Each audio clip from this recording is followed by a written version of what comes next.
Let's talk Relationships on UMERADIO.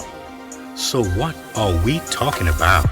Marriage, dating, parenting, business, And love, emotions, sex.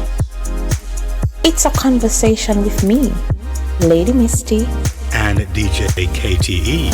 on everything from hot topics to taboos. Join us Mondays at 9 p.m. live on UME Radio. Follow us at Let's Talk Relationship Show on Facebook or on Yumi Radio on Instagram. Let's talk relationships, arguments for the grown. Get the UME Radio app to listen wherever you are. That is UME Radio, one word. Welcome to Let's Talk Relationships. Yes. Misty, Lady Misty, good to be here again another week. Good to be here as We got some well. really good stuff lined up, some great guests lined up. I am DJ KTE. And I am your Lady Misty. Lady And Misty in we the are house, on y'all. tonight. Yes. All right. You know that the first thing we do is big up our sponsors. So where we want to say a big thank you to umedigital.com, Mindfulness in Ministry Masterclass. And you can check that out at www.mycoachministry.com. And you can check out the courses there on UDMY.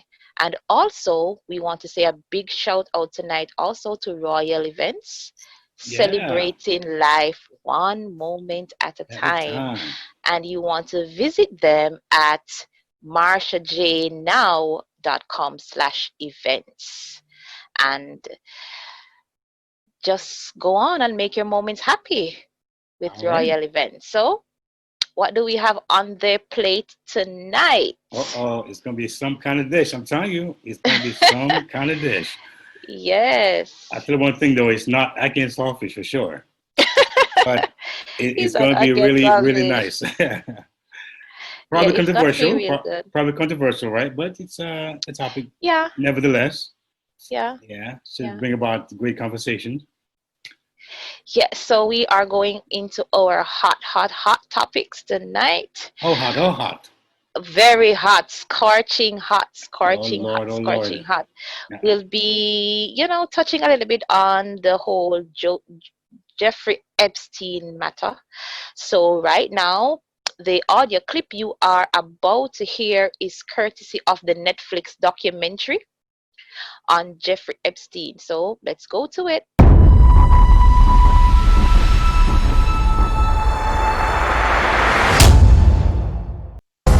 The disgraced financier Jeffrey Epstein is dead. Did he kill himself? Was he killed? There was something happening here that was bigger than just Jeffrey Epstein. He was known as this Gatsby-like figure of mystery. He was stunningly rich. He had a $20 million house, his own private island in the Caribbean. He has a nickname, the Pedophile Island. In 2005, the Palm Beach Police Department received reports of young women going to and from his residence. There was an ever-revolving door of girls. Who else was underage? All of them. Those girls brought other girls too. It's a trade, and it goes on and on and on. This case would put him in prison the rest of his life. Have you ever solicited a minor for prostitution? I'm going to invoke my Fifth Amendment right. Somehow, his lawyers had worked out a deal with the U.S. Attorney's Office. There was more evidence of the fact he was powerful and he could fix whatever thing came up. This case was one of the worst failures of the criminal justice system. There was no way that anybody could look at this and think this was okay. There are enough survivors that refuse to give up. I want justice. He's dead, but he did not act alone. None of them have been held accountable. Start digging into his life. pulling out this spider web of people. This is the tip of a much bigger iceberg. Take them down. Take everybody down. The monsters are still out there. You took our freedom, now we're going to take yours. Wow. Oh my goodness. The power of relationships and Jeffrey Epstein. What are you thinking, DJ? You know, I'm thinking a lot here. I'm thinking about $20 million here. That's a lot of dough, right? Now, yeah. This has been a very controversial thing here that's been going on. And I heard, well, he died. They're saying is it suicide? Was he whatever it is? But it's amazing how you have such a thing where you have someone as an island like that, where they're able to have this rotation of young girls, you know, impressionable girls. Right. I guess going back and forth, and folks probably seen that, noticed that, and how did he? What was he able to get through with that kind of continuum, you know, of lifestyle? That's it. Where it was obvious that something was off for those who was around him. I thought that was that's deep to think about. Mm-hmm. You know, as you mentioned about relationships, I guess, quote unquote, those in high places, you know, and that's I guess true. when you make those connections and those friendships and relationships, it does have some people say there are benefits to it. And I guess some way in his thinking, in his mind, he had things that he wanted to actually play out in his life, whether they were fantasies or whether they were desires. Yes. But it apparently seemed to be able to make the networks, or let's say make the relationship that he had, forged work for him on his behalf. That's it. You know, that's Jeffrey in his lifetime formulated relationships beyond our knowledge. There are so many questions behind how he got to be a millionaire. There were questions surrounding his resume. Was he really qualified to do all the jobs that he was employed to do? But you know, beyond all of that, he was a man with a lot of different relationships. He formulated, he got himself into talking to people, and I think that was one of his strong points. He used his charm charismatic, he was very charismatic, obviously, and he kind of wormed himself into a place where he became friends with the rich and powerful. And because of that, he was able to manipulate a lot of things, including little girls, and he was able to get away with it because of the relationships that he had. So he had the strings. He was like the puppeteer. Wow. In all of this, and he was just pulling the strings.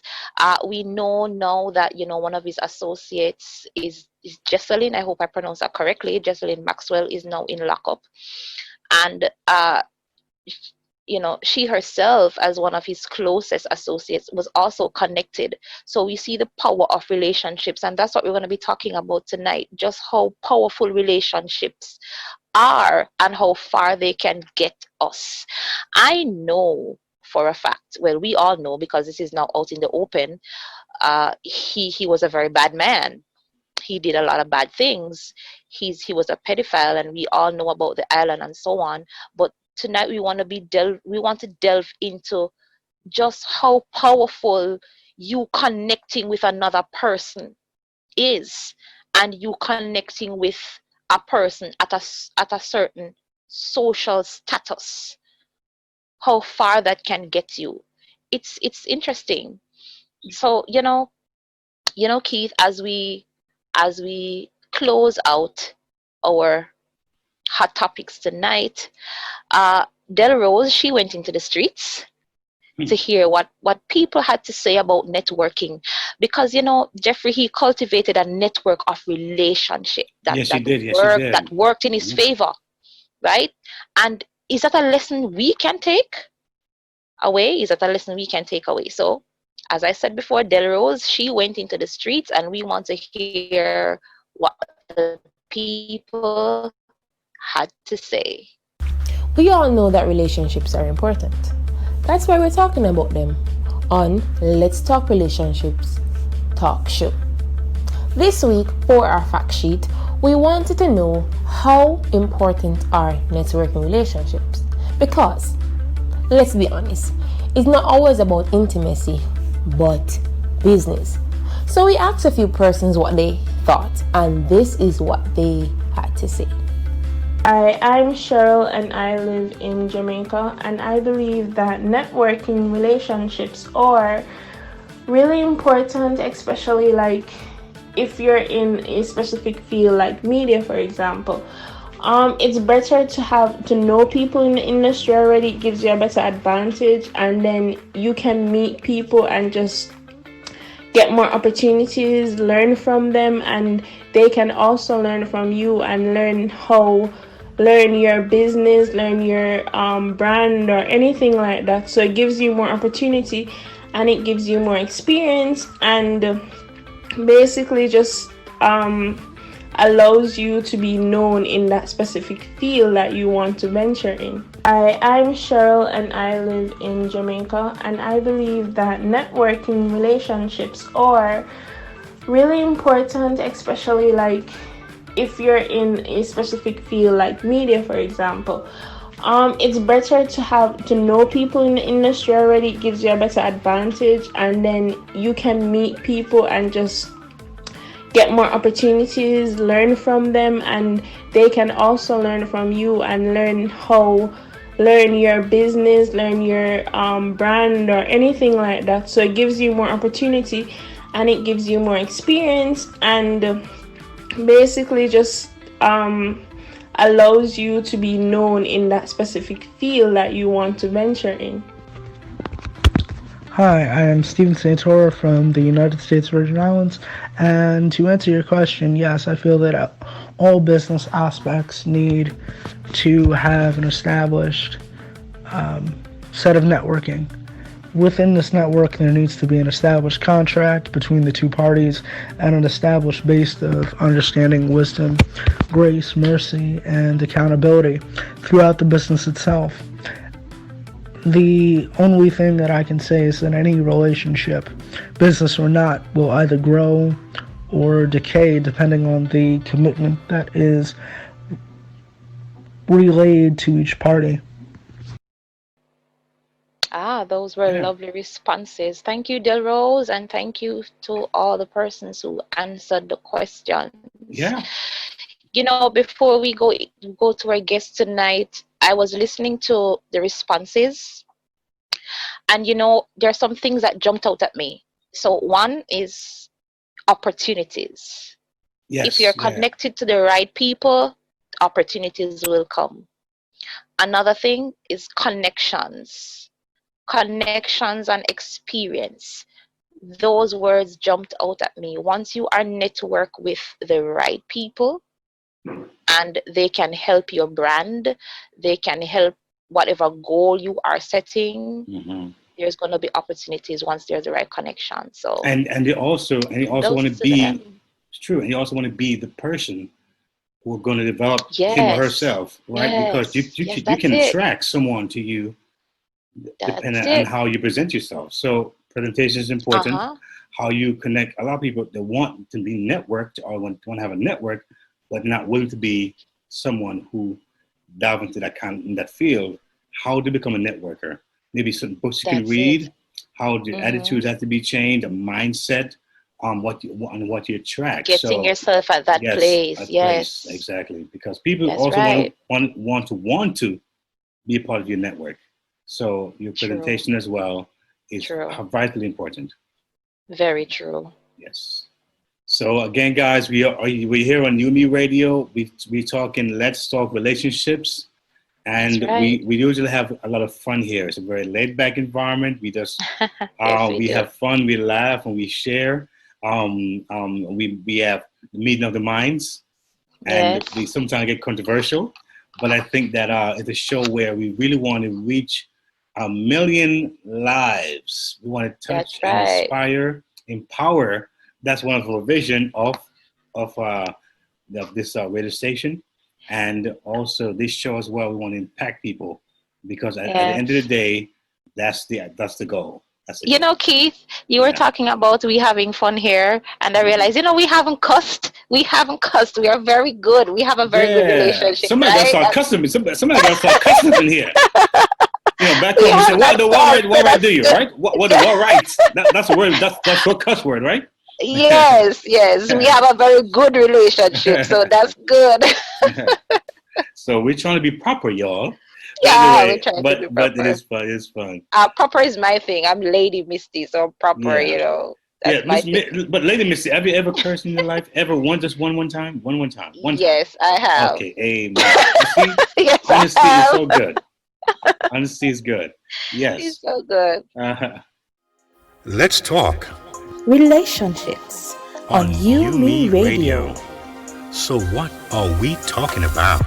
Marriage, dating, parenting, business, and love, emotions, sex.